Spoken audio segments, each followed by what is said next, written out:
हजरत ईसा को प्यार है ना अपनी उम्मत से। कभी आपने सुना है कि अपनी उम्मत की कब्रों में भी आएंगे?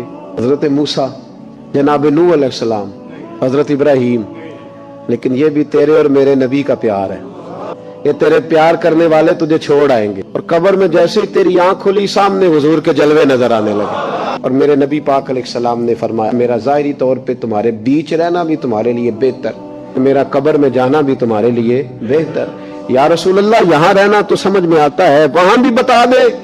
कभी किसी ज़ईफ रवायत में भी नहीं पढ़ा कि अम्मा कब्र में जाके बच्चों के लिए दुआ करेगी। लेकिन मेरे नबी पाक अलैहिस्सलाम ने फरमाया, मेरा जाना इसलिए बेहतर है कि मैं जब कब्र में पहुंचूंगा ना तो तुम्हारे अमाल मुझ पर पेश होंगे।